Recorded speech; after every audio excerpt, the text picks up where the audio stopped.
What happens when a chess grandmaster meets AI podcasting?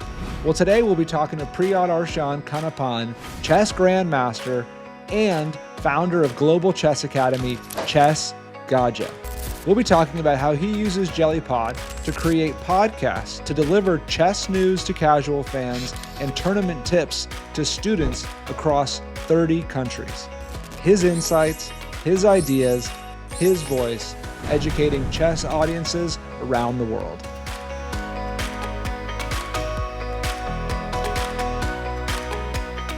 Hi, everybody.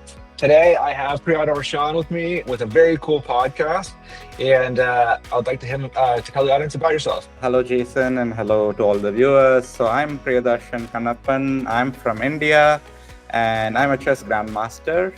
And I've been using Jellypod for about 5 months now, and it was kind of interesting. I saw Jellypod, I think, in some newsletter somewhere, some sort of a newsletter. It was featured, I believe, and that's how I started using. And my primary use case to start Jellypod was for my chess academy that I run. So we are building something with Jellypod content for the chess academy there. Very cool. Can you tell us a little bit more about your chess academy? Like who's it serving? What's the group?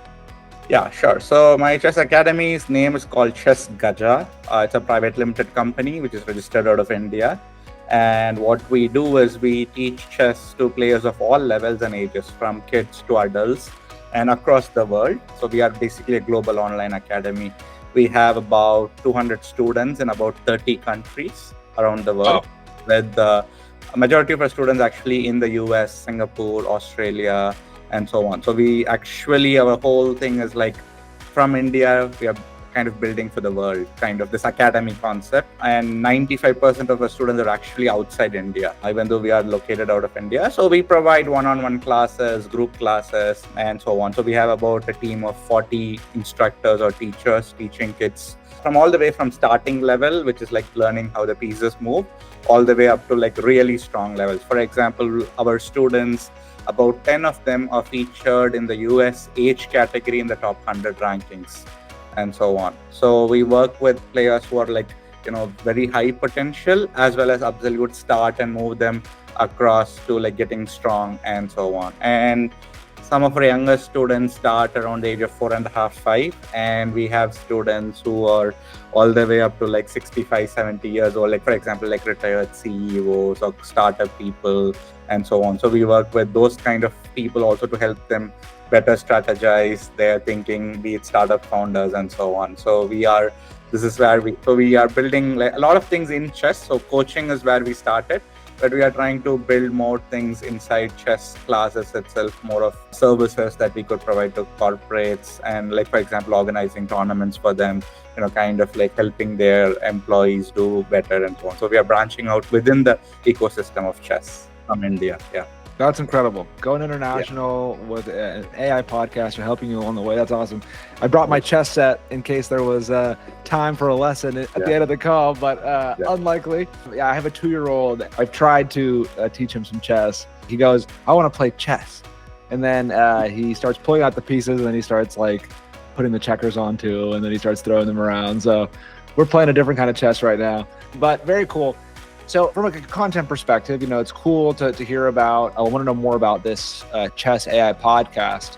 But I'd love to know, before you had found Jellypod, what were you trying to accomplish from I guess it sounds like from a content or marketing perspective? We know that podcast overall is getting big.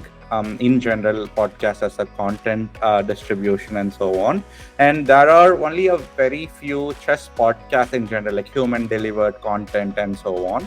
And we've been experimenting quite a bit on different platforms, like visual platforms like YouTube. We've been posting quite a bit, we've been posting and so on, and we definitely think there is quite a bit of gap on chess podcasts. So we were thinking, okay, what could we do, and so.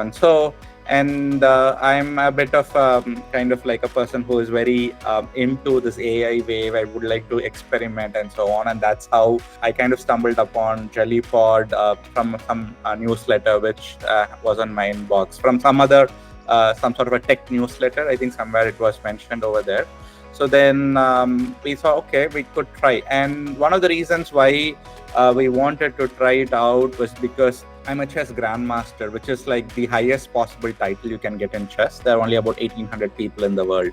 So many a times I'm kind of busy with managing the academy. Sometimes I take classes and so on. But I do want to give out quality information to people out, like to chess parents or kids and so on. So we were thinking, okay, so in case at some point, if we want to give authentic information out there, at the same time, if I'm unable to, like, let's say, record the content myself and so on, it gives a lot of credibility when I record the content, being a chess grandmaster and being ranked in like the top 500 in the world and the chess rankings and so on.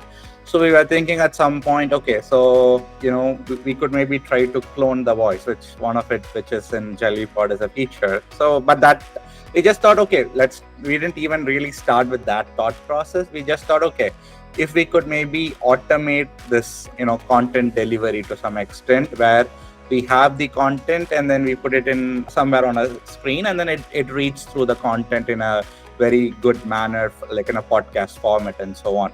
So that is how we experimented. Before Jellypod, we didn't have a podcast or anything as such properly. We just were posting videos on our YouTube, Instagram, the other platforms that are very famous for social media and so on. So that is how we started experimenting. I think we did the trial version of Jellypod around December 2024. And then we kind of, I think at that point you were maybe also you were doing waitlisting or some. So I think we were one of the earliest users, if I might be right. I don't know. Totally. Yeah, we launched January 7th. So you were private beta. Yeah. Thank you so much for sticking with us for all this time. So really appreciate it. I'm sure the product has changed a lot since when you first started using it. So that is awesome. Okay, cool. So you're experimenting with different online channels to grow your global chess academy. Podcast seemed interesting. Voice cloning was authentic. Why was this project? Why were AI podcasts important to you? In the context of all these other things you were doing, is it just because of the growth of the podcast space? Yes, and as I said, there's quite a bit of chess content on YouTube or Instagram and so on. But podcast is an area. It's I'm not sure if still there's a demand for chess podcasts, but definitely there is a lack of chess podcasts. There's only like handful of podcasts globally that's out there on this space and so on. So what we want to do is we want to go early on into this space and build like a credible, that we have so much content out there, we are able to build content on it. And if it could help us reach out to more audience, a unique set of audience, being a global chess academy for us, anyone living anywhere in the world, if they want to learn chess, we can give them a service, a chess class to them. So, so we thought it would help us to discover a new set of audience, which we might have never touched upon, or they might be aware about us and so on. So that's why we thought, okay, we'll build it early, we'll do it consistently. We've been one of the first podcasts we've launched. I think every week we publish one episode. So it's kind of like a chess weekly news, kind of a digest kind of a thing. And we've been doing it quite consistently for about 2 to 3 months now since we launched that particular podcast and so on. Yeah. Very cool. What options did you consider in this process? Did you think about making a traditional manual podcast, or were there other services that you looked at? We did consider quite a few. I don't actually remember the names now, but definitely we considered. One thing that I remember is that we were even looking at Google Notebook LLM, because it had some sort of a voice service. If you put 2-3 sources together, it was kind of creating some sort of a conversational style thing. But it was definitely not a podcast kind of a format, the output that we got by a Notebook LLM. But there were a few other services we considered. I don't remember exactly the names those were. And as I said, we were introduced that this is even possible. The first thing that we knew was Jellypod. And then once we knew Jellypod was there and we were in the beta or the testing phase, we naturally were looking around what were the other options, and we did find 1 or 2. I think there were alternates, something. We did some research, we put some content out there to see how it created and so on. And to us, it looked like Jellypod suited our requirements based on what we had created up to that point. and it made perfect sense for us. So at that point is when we decided to make the purchase for the one of the like your subscriptions, moving from being a free user to a subscription user. Yeah. Well, it sounds like a very thoughtful process that you went through at the beginning. I would expect no less from a chess grandmaster. So when you were in this process of evaluating different tools, what did success look like? Like what were outcomes or metrics that you were looking for, or requirements you were looking for? So mainly we were looking for is like, okay, how easy it is to create. That is one of it. And so for example, like if I give it to one of my team members, how quickly could they put it together? Like, how easy could they put the content and create the podcast? One was that. So whatever content we give, how much of that content, because I know that when we give a content into Jellypod, it changes the content to some extent before it moves it to the speaking part. So we'll give a let's say a 2-page content. So when it converts into a conversational style, we were trying to see how accurately it converts that into that. And one of it is in chess, there are quite a bit of terms, technical terms that it has to say, when we talk about it, the technical terms. So we were evaluating some of those. We are not all of it was perfect when we did a Jellypod, obviously, but we were there was some sort of a manual intervention. We are checking, okay, this word we have to fix it, we have to correct it, and so on. But mainly for us, it was very easy to use, and also if I don't remember it exactly, but I think the pricing was right for us as well compared to some other competitors, which was slightly higher price than Jellypod, if I'm not mistaken. Yeah. Awesome. Makes sense. So price, ease of use, and sounds like accuracy on technical terms were big criteria. That makes sense. Now we're kind of changing gears, going deeper into what you're working, what you're doing in Jellypod, and so a new question that I'm interested to ask: of all the episodes that have been made, what is your favorite episode? Do you have one from the ones you created? So the one that I was very excited was when we were trying to clone my voice. It was quite later. We did the first few episodes. We were just doing some pre-template voices that were there. So we were curious to know how it would turn out. So we did did the voice sampling, gave it. We didn't like it the first attempt. It didn't sound authentic at all. Still, we are working on it. Still, when I hear my own voice, it feels like it's not. Oh, that's not me to some extent. But I know it's getting close to how I would sound. So that episode, I was more curious to see if people would guess if it's me talking or if my cloned voice is talking. So we didn't really we said it is AI voice just to give clarity. We didn't want to kind of say that's exactly me talking. We wanted to be very authentic. It said we are putting the voice, clone the voice, and so on. And we were getting feedback from people like how authentic do you think it's close to, and so on. People who have listened to my voice before, and so on. So some of them are like, it's fairly close, small tweaks here and there, and so on. So that episode, which was about a month ago or slightly more than a month ago, was definitely one I was very excited about. Yeah, it's fun to hear the voice clones, and it's so common. I find that, the clones at the end of the day are more like mimics of your voice, right? They're more like impressions of your voice. So if you hear your own, the same way that you hear a recording of your own voice, that's what people don't expect, right? You compare a voice clone with your thought of your voice, but you'll listen to a voicemail, you'll listen to a recording of your voice, is that really how I sound? That doesn't sound like me. Yeah. Right. So it's funny how there's this disconnect.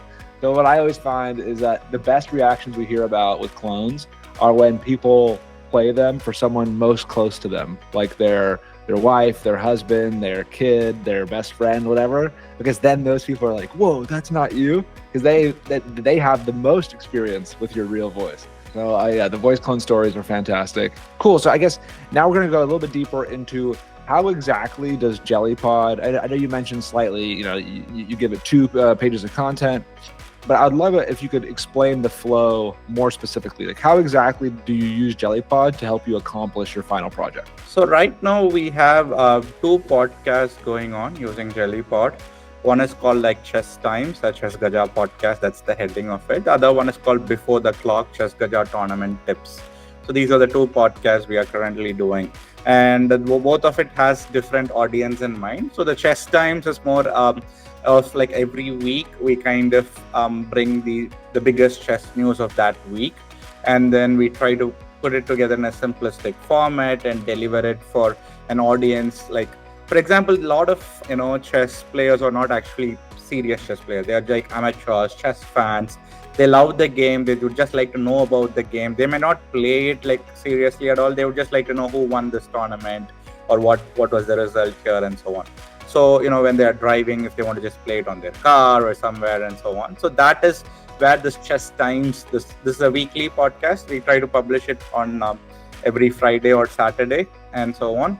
So we curate the top chess news of that week, and then we put it together. So this has been going on for about 3 to 4 months, this podcast. About, if I'm not mistaken, about 17 or 18 episodes, somewhere around that, we published on this particular podcast.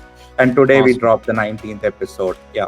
And we try to keep this about 5 to 10 minutes. That's kind of our duration. We want to keep it short and where people listen to it between 5 to 10 minutes.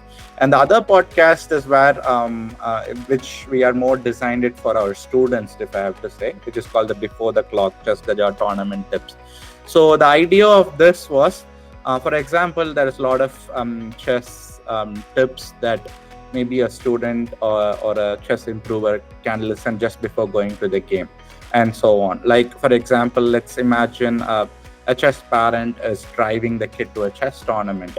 So it's kind of like what the parent could do, instead of play the music, could play this podcast there. So for example, certain chess tips, focus on the board, like don't get too excited. So for different chess levels, we have curated different chess tips and so on. So if they're an absolute beginner, the chess tips that would help them during when they're sitting on the board would be slightly different from a more experienced player. So it's kind of like a repetition of the key points that, our coaches would have taught them over a period of time. So what we've done, and this, we thought if it is delivered in my own cloned voice, it adds a lot more authenticity, because the players, the kids would be thinking like, Grandmaster is like advising me to do this before the game and again and again. So when it's like spaced repetition, when it keeps, these certain points keeps, because when I was a kid, what I used to do is I would have a sheet of paper which my coach would have given, I would read it. So we were thinking, why don't I convert this format into a podcast format similarly, so that the parents could play it to the kids as they are driving the kid to the tournament and so on. So we created about 3 episodes on that with different chess levels, and each episode is about 2 minutes or 2.5 minutes, not more than that. So maybe if they're just rushing to the game, like they have only 5 minutes before the game, kind of like key points, just a repetition on their head before they get into the tournament hall and so on. So this is what we are trying to accomplish in this Before the Clock Tournament Tips, Chess Gaja Tournament Tips. We have 3 episodes so far. We want to publish quite a few more of these 2 to 3 minute episodes. The parent could play that particular episode to the kid, and the kid could listen to it instead of them carrying a sheet of paper with them with the key points and so on. And this is what we are trying to accomplish with this second podcast that we have published on Jellypod. We are also interested in one more podcast, which is we're not fully tested or experimented it, which is like in the language of Tamil. So in India, there are so many languages, and Tamil is, I come from a state called Tamil Nadu, so where the spoken language is Tamil here and so on. And we do notice that Jellypod does support quite a few, I think, regional languages or local languages and so on. So this is something we have not launched any episode. We just tried once. I'm not even sure my team tried it for some time, because this is one area where in this most of the chess content is in English. We would like to kind of create some content in this regional language, which would help people to get the same information as, if they don't want to listen in English, they can get it in Tamil, kind of the one. But this is just purely experimental. We have not even tried the third podcast yet, but we have some interest in it. So this Very is where exciting. Yeah. Yeah, I mean, with you being a global academy and being based in India and in your state, I mean, I feel like the language support could be really interesting, right? It could be your clone. You could have your clone be the same, but you have a unique co-host, because you mentioned you have Australia, so you have an Australian co-host with you, and then a US one, and then that way it feels like something very local despite being very international. Yeah, I mean, please let us know how this goes. That's very exciting, both locally and abroad. Were there any unexpected benefits in all of these podcasts that you were shocked to find or really happy to find? Nothing specific, I would say. One thing we kind of like is that as we could distribute this to Spotify, Amazon Music, all of it, it definitely helps us to reach more audience. That's where I think. So, for example, if someone searches for chess, let's say on Spotify, I'm not sure how many people this podcast has shown as an impression or something, but I'm certainly confident I'm possibly reaching out to a new set of people who might have never heard about my academy or me, who I am, and so on. So this, the way that's kind of an auto-publish, where we publish it inside Jellypod, it automatically syncs with the other platforms, right? So that way, definitely the reach and the distribution of the content we are very happy, because we are hopeful it will turn into potential leads for our academy. Someone might think, okay, this is cool, they are trying something, and so on, and they might reach out to us and so on. We have not, like, someone say, okay, I came to your academy through the podcast. That hasn't happened yet, but we think that that is certainly a possibility. We feel like that could happen at some point if we keep on building the content in podcast format and go from there. Yeah. Totally. What we find, which is very interesting about podcasts, is depending on the platform, the method, like the distribution, almost has a different strategy. So it's like on YouTube, it's more designed for growth. You see videos that you've never seen before. You see accounts you've never seen before. While Spotify seems more engineered for retention. So once you start listening to somebody or you follow somebody, you start seeing more of their stuff appear in yours. So there's this interesting strategy that like a lot of modern podcasters are trying to use a combination of the two, grow on one, bring them over to the other to retain them. I'm really excited to see how your tournament tips podcast goes, because that is something that I think you could totally see students sharing with their friends. Like, hey, like, get this tip. Your other friend is driving to the same tournament, give this a listen. Yeah. And I think it's that level of content sharing that can really unlock some great. And yeah, I love how you're going about experimenting with different podcasts as well, right? So right now you're reaching the enthusiast through the news, and you're reaching almost the student or the parent with the tournament tips. But I mean, there's a whole world of content that you can, like, for example, you could focus on the parents, like what it's like tips for raising a chess, like tips for being a non-chess playing parent with a chess playing student, right? How do you speak that language? How do you nurture that curiosity? There's so many different things that I'm sure you've got a deep knowledge and understanding of that can make for awesome podcast content. My last question, if you would describe Jellypod in a single sentence to a friend, what would that single sentence be? I would say interesting. It's exciting and interesting. I would use these two words together, because I'm really excited to see where this is going to go, and it's definitely like interesting to try this new tool that's out there, and also it kind of where this is going to go. In both ways, it's for us interesting and exciting is how I would define Jellypod. Yeah. Very cool. Well, you heard it here first. The exciting and interesting platform, Jellypod. I'm Priyadharshan. Thank you so much for hopping on and for sharing your story. I'm so excited to see where Chess Gaja goes and how it grows all around the world. Thank you so much. Thank you for having me, Jason. Yeah, really excited. And thanks for having me on the show. Yeah. Bye-bye. Bye.